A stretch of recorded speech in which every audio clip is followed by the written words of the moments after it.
اللہ پاک نے فرمایا من آذى لی ولیا فقد استحل محارمی، جس نے میرے ولی کو اذیت دی، دکھ پہنچایا، اس نے میری حرام کی ہوئی حدوں کو حلال کر دیا، یعنی میری شریعت کی حدیں توڑ ڈالی۔ اور پھر فرمایا حضرت انس بن مالک نے کہ آقا علیہ السلام نے فرمایا کہ اللہ کا ارشاد ہے اولئک ہم اولیائی حقا حقا، یہ لوگ جن کے چہروں پر سجدوں کا نور اور حسن دیکھتے ہو، یہ حقیقت میں یہی میرے اولیاء ہیں۔ اور آقا نے فرمایا اللہ کی طرف سے بندے فَإِذَا لَقِيتَهُمْ فَاخْفِضْ لَهُمْ جَنَاحَكَ وَذَلِّلْ لَهُمْ قَلْبَكَ وَلِسَانَكَ، جب تم کسی میرے ولی کی بارگاہ میں جائے اور اس کے سامنے ہو تو اپنے کندھے ادب اور احترام اور تواضع کے ساتھ جھکا لے۔ یہ جو کہتے ہیں کہ آپ اولیاء کی بارگاہ میں جا کے جھکتے کیوں ہیں، یہ جھکنا معاذ اللہ کوئی سجدہ ہے، معاذ اللہ شرک ہے، نہیں، جھکتے ہیں کہ اللہ کا حکم ہے فَإِذَا لَقِيتَهُمْ فَأَخْفِضْ لَهُمْ جَنَاحَكَ،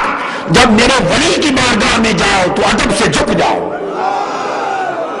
وَذَلِّلْ لَهُمْ قَلْبَكَ وَلِسَانَكَ، اور اپنا دل ان کے سامنے متواضع کر لو اور اپنی زبانوں کو بند کر لو۔ اور اگر تم ان کے سامنے ادب کے ساتھ جھکو گے نہیں تو وَأَعْلَمْ أَنَّهُ مَنْ أَهَانَ لِي وَلِيًّا، جو تواضع سے، ادب سے، انکساری سے میرے ولی کی بارگاہ میں نہیں جھکتا، وہ میرے ولی کی بے ادبی کر رہا ہے۔ تو پھر جس نے میرے ولی کی بے ادبی کی فقد بارزنی بالمحاربہ، اس کا میرے ساتھ اعلان جنگ ہو گیا۔ وبادعنی وعرض لی نفسی ودعانی الیہا، اس وہ کھل کر میرے سامنے آ گیا جو میرے ولی کے سامنے جھکا نہیں، جس نے میرے ولی کا ادب نہیں کیا، جو میرے ولی کے سامنے سراپا پیکر محبت، پیکر تذلل، پیکر خشوع اور پیکر تعظیم نہیں بنا، اس نے مجھے چیلنج کر دیا۔ اور پھر اللہ پاک فرماتے ہیں وَأَنَا أَسْرَعُ شَيْءٍ إِلَى نُصْرَةِ أَوْلِيَائِي، اور میں اپنے ولیوں کی مدد میں سب سے بڑھ کر تیزی کرنے والا ہوں۔ آفا یظن الذی یحاربنی ان یقوم لی، میرے ولی کی بے ادبی کرنے والے،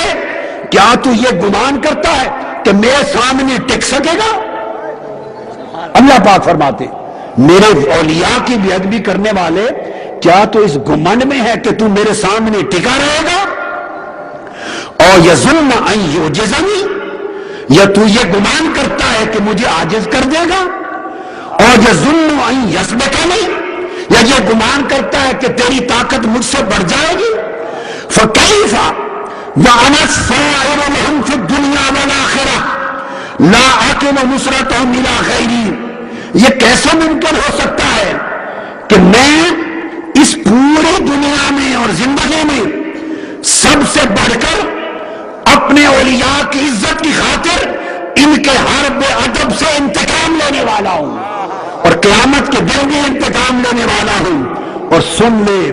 جب میرے ولی کا معاملہ آتا ہے تو ان کی عزت کی رکھوالی کا کام میں کسی اور کے سپرد نہیں کرتا، خود کرتا ہوں، کسی اور کو نہیں سونپتا۔